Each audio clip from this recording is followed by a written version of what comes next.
Vamos a comentar la prórroga extraordinaria prevista en el artículo 2 del Real Decreto Ley 11/2020 de 31 de marzo. En primer lugar, hay que poner de manifiesto que se trata de una prórroga obligatoria para el arrendador de contratos de arrendamiento de vivienda por un periodo máximo de 6 meses. ¿Pero a qué contratos afecta? Afecta a contratos de arrendamiento de vivienda regulados por la Ley de Arrendamientos Urbanos de 1994. Por lo tanto, quedan excluidos del ámbito de esta disposición los arrendamientos de vivienda de contratos formalizados al amparo y bajo el régimen de la Ley de Arrendamientos Urbanos de 1964, es decir, todos aquellos formalizados antes del 1 de enero de 1995. Estos contratos quedan excluidos, por lo tanto, de esta regulación y, en este caso, de esta prórroga extraordinaria del contrato. Dichos contratos afectados, que son, insisto, los de la Ley del 94,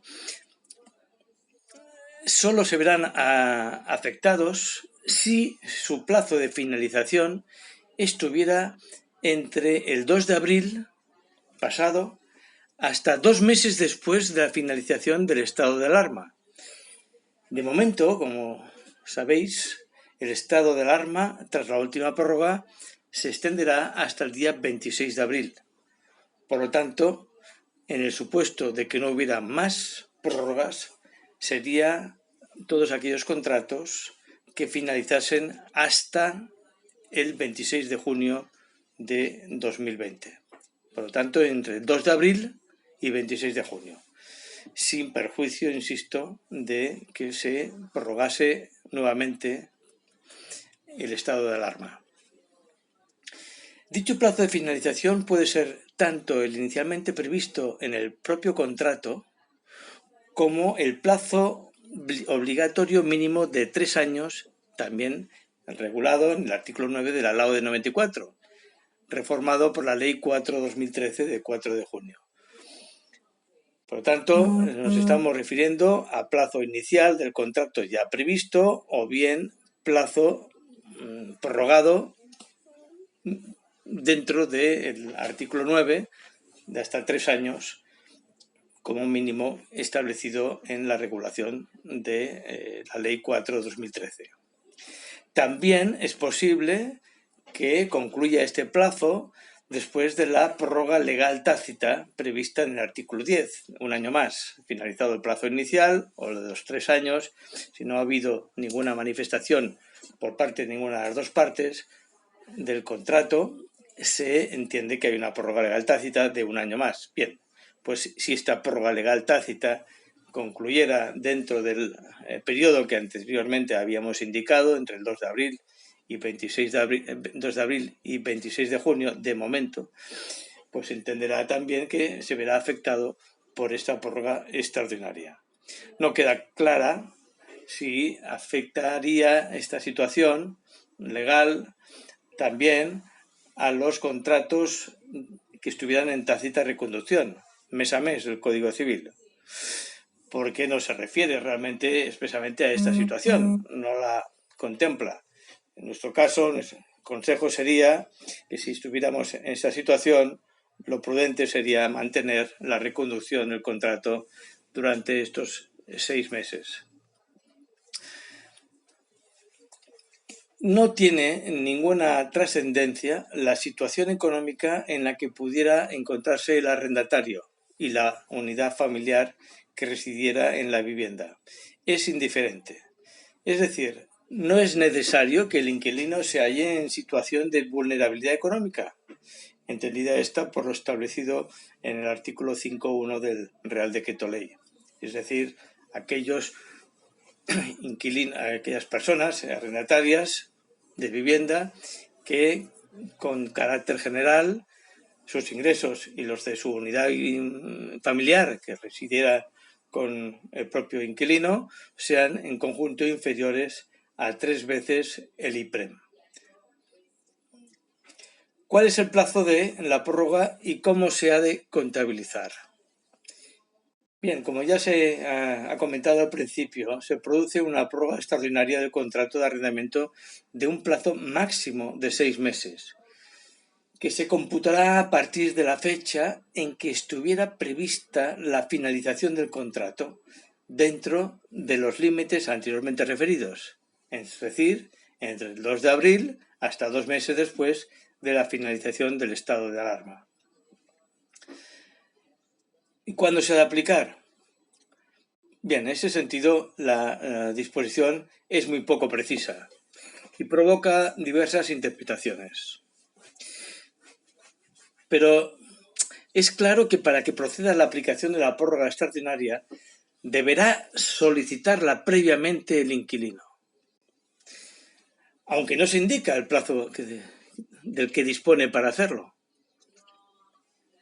Lo más lógico, la interpretación más coherente, debería ser que dicha solicitud de prórroga se formulara por el inquilino con anterioridad a la expiración del plazo del contrato.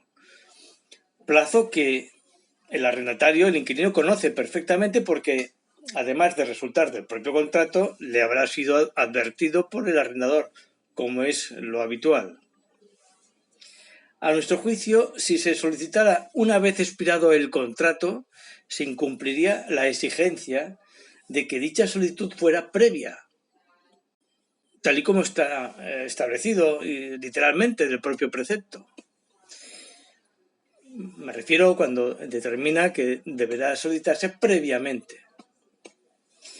Y además porque carecería de sentido una solicitud de prórroga de un contrato de arrendamiento ya extinguido, lo cual, a mi juicio, quebrantaría además la seguridad jurídica del arrendador, ya que dicho contrato ya no estaría en vigor.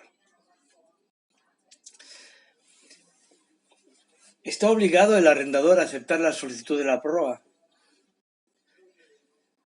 Bien, a pesar de la confusa y contradictoria terminología del precepto, como veréis, utiliza indistintamente las palabras podrá y deberá. Lo cierto es que nuestra interpretación es que, en efecto, el arrendador está obligado a aceptar la prórroga extraordinaria del contrato, tal y como resulta de la última frase del precepto, a mi juicio claramente introducida como resultado de la urgente improvisación de la redacción de este Real Decreto Ley. Sin embargo, dicha prórroga no debe ser necesariamente de 6 meses, ya que dicho plazo se configura como máximo, lo cual permite introducir cierta negociación sobre dicho extremo, admitiéndose, a mi juicio, un acuerdo entre las partes a este respecto. Y así parece desprenderse de la última frase del artículo 2. Sin embargo, no deja de ser nuevamente contradictorio el precepto cuando establece que durante dicho plazo de prórroga, cito literalmente, se seguirán aplicando los términos y condiciones establecidos en el contrato en vigor. Ello parece excluir de la negociación otros aspectos establecidos en el contrato, como pudiera ser el importe de la renta. Salvo el IPC, si estuviera pactado, y las repercusiones también, asimismo ya pactadas, que deberían mantenerse durante el periodo prorrogado.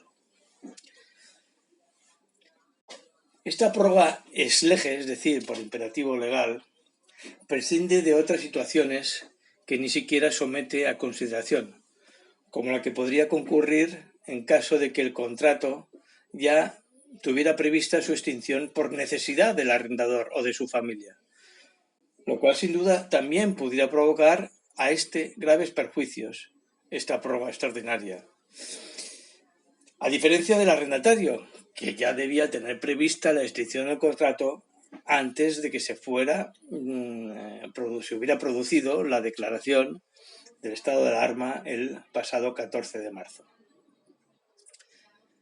Finalmente, señalar, en cuanto a la documentación del acuerdo, que es muy conveniente lo que se convenga entre el arrendatario y el arrendador se formalice documentalmente mediante un anexo al contrato.